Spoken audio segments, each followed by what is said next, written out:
Hello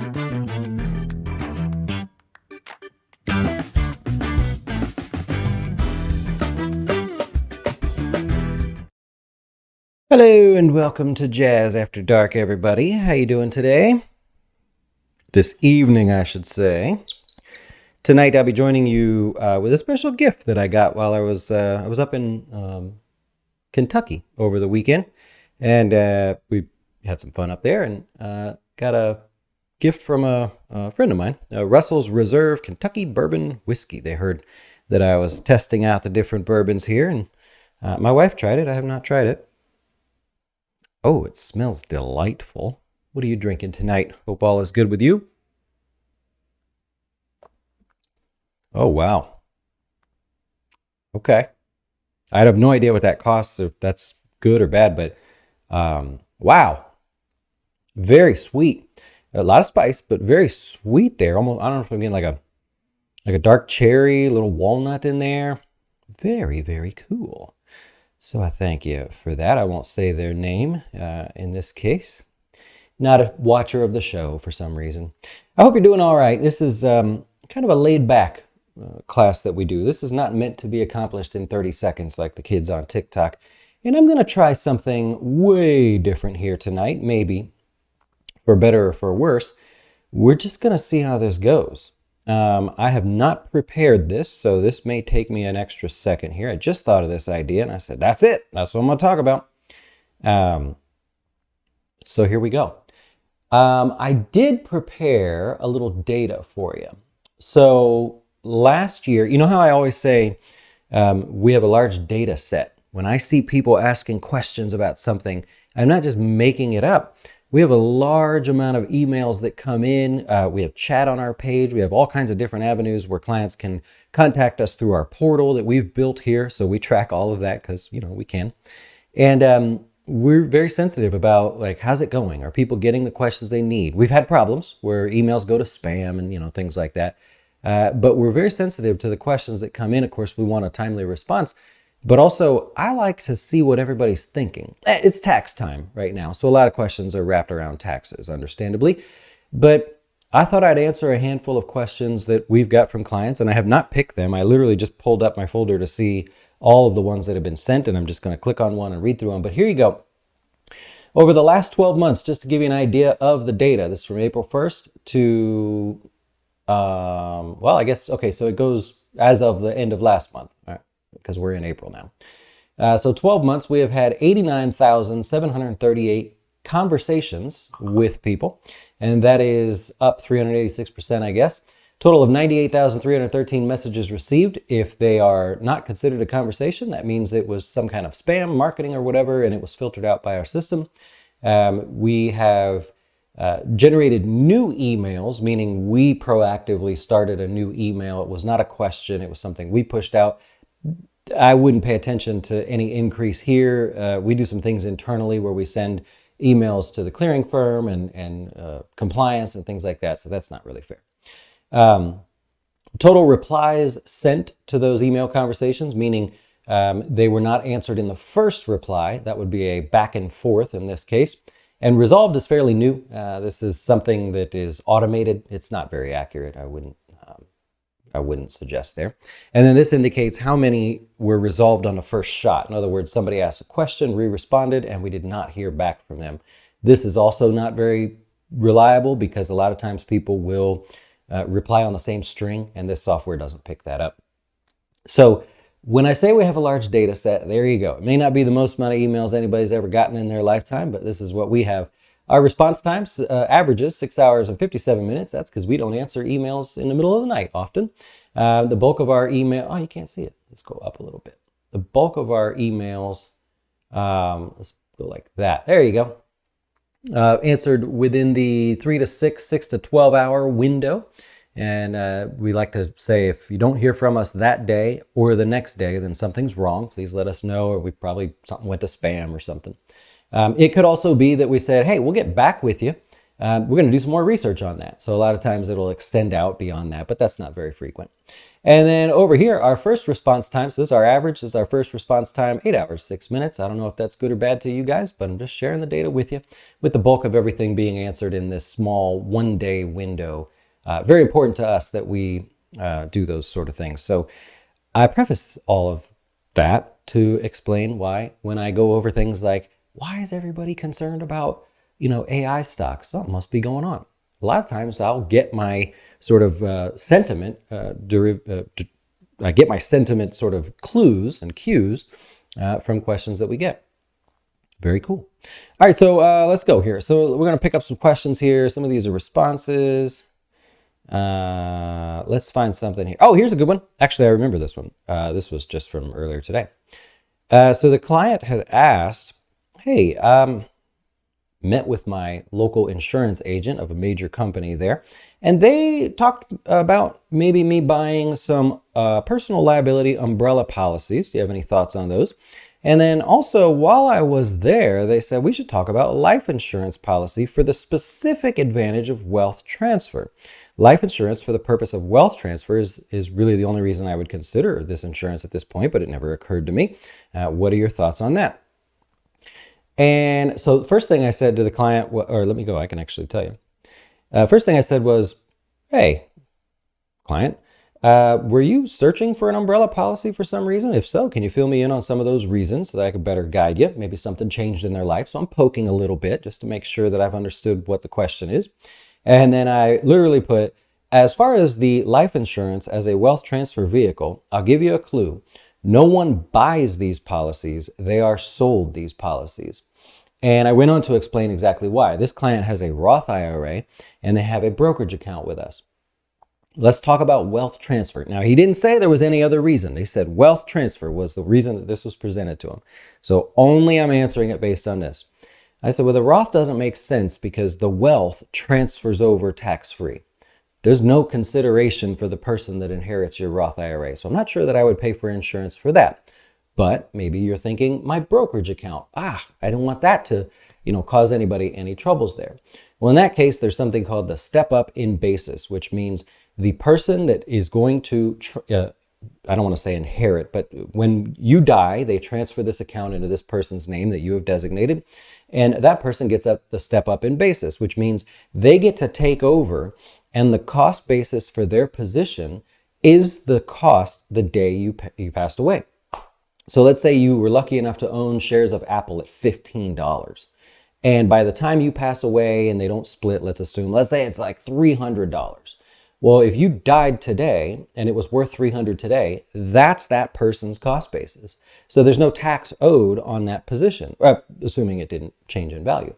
So I said, I don't really buy that either. Is there something else that you have that maybe is causing this to be a question for you? So I've yet to hear back just yet.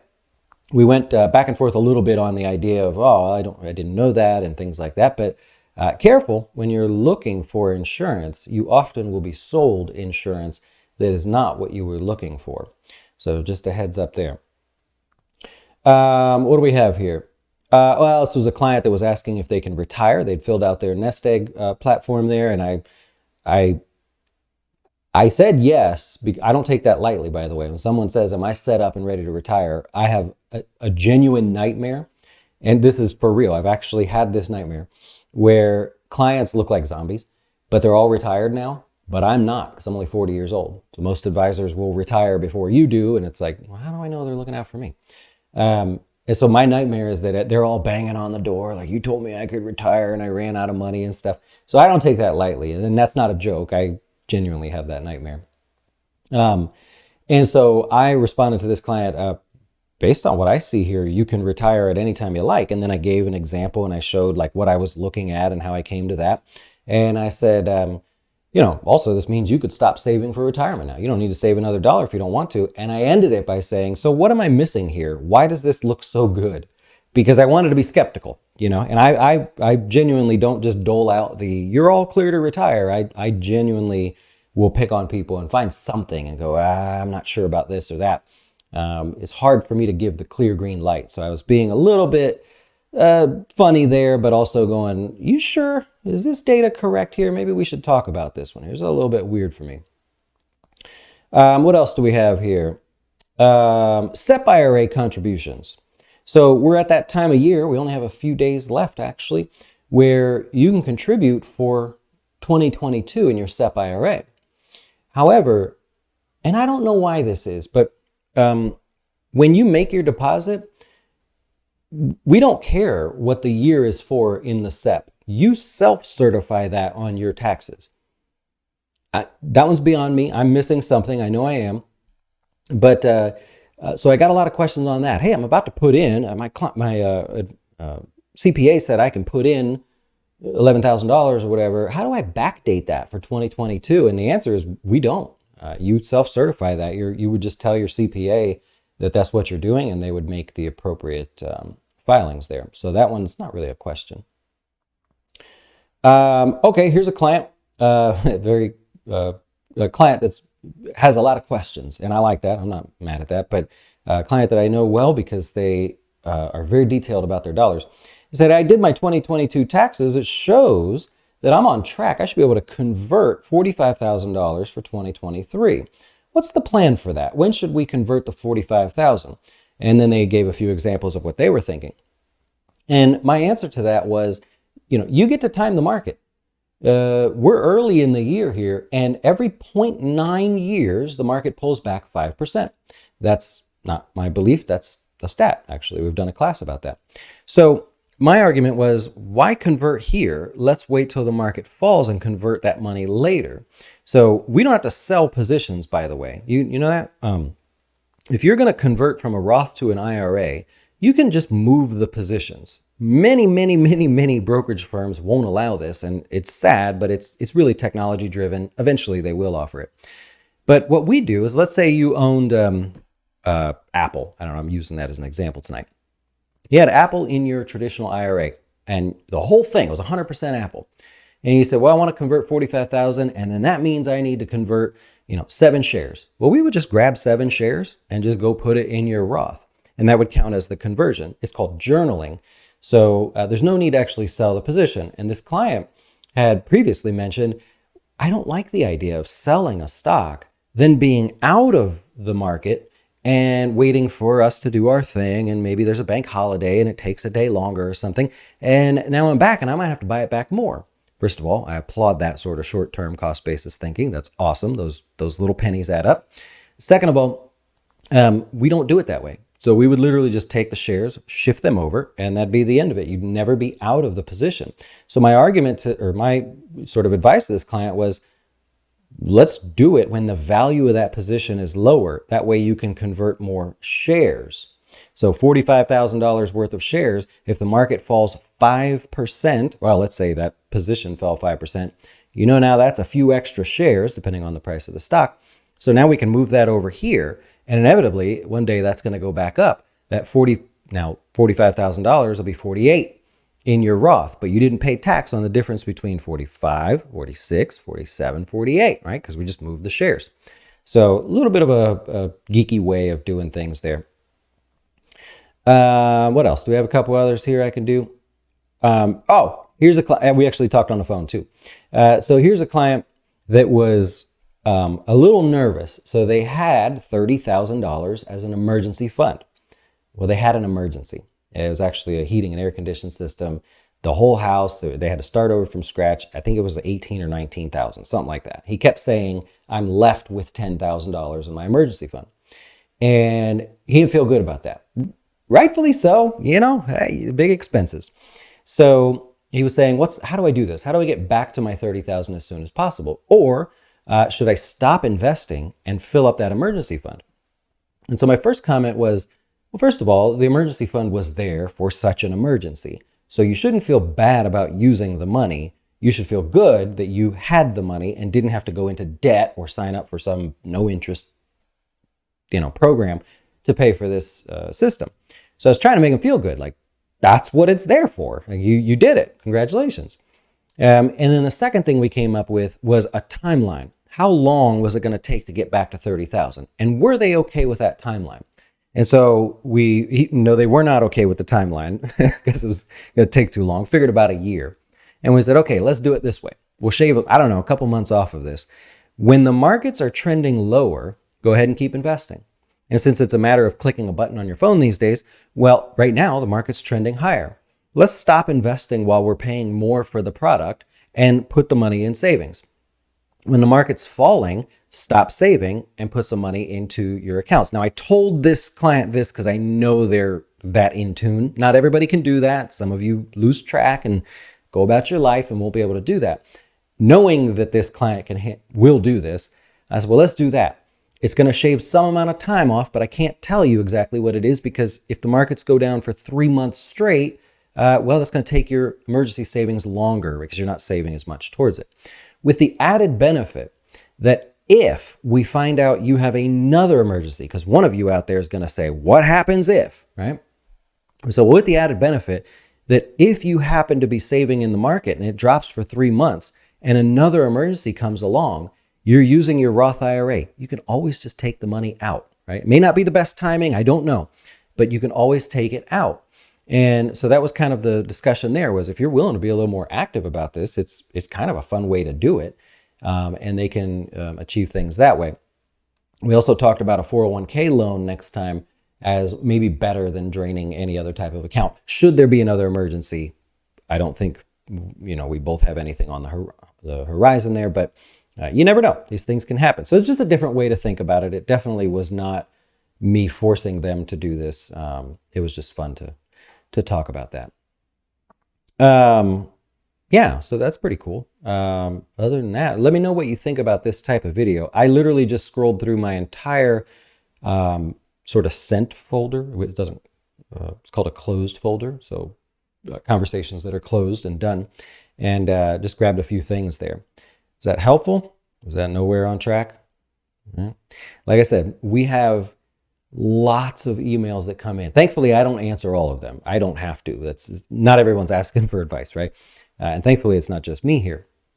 But the moral of the story is if you notice that I'm pushing a theme or going, what's going on over here? I'm genuinely questioning that. And it's because I'm getting bombarded with questions revolving around something. ESG was popular for a while. This thing about the dollar not being the reserve currency, that's popular. Investing in gold here, I hate that question. That's just an emotional question, as you know now, if you've been watching. So you pick up on these things. I could tell very quickly the run on the banks was just drama. It just was all TV drama because nobody really asked any questions about that. It was perfectly fine. A couple questions here and there. I have a small bank, should I be worried? But not really what you saw on TV. So that's the other side of it too, is when I don't see a lot of those questions, I go, this is just like political or television type drama. It's just going to blow over.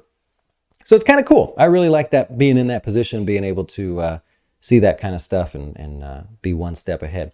With that in mind, chances are we have a client that works at the same company that you do now. We're very thankful to be growing and everything. And so when it comes to looking at your 401k, chances are I'm already ahead. I already know what you have offered to you, what your match is, and how we can set it up. So a lot of fun can be had there, which brings me to the marketing pitch. If you are looking to work with an advisor that's always got his finger on the pulse of everything going on, maybe that's us here at Jazz. If not, I wish you enjoying the rest of your drink for this evening. It's actually not as late here. Usually I record this about midnight, and actually tonight, tell you the exact time, well, it's 10:58 Eastern time. So I'm ahead of schedule. You guys enjoy the rest of your evening, and thanks for hanging out with me. Let me know, by the way, seriously, we do look at the comments. Helpful? No? Go back to other stuff? You let me know. All right, see ya.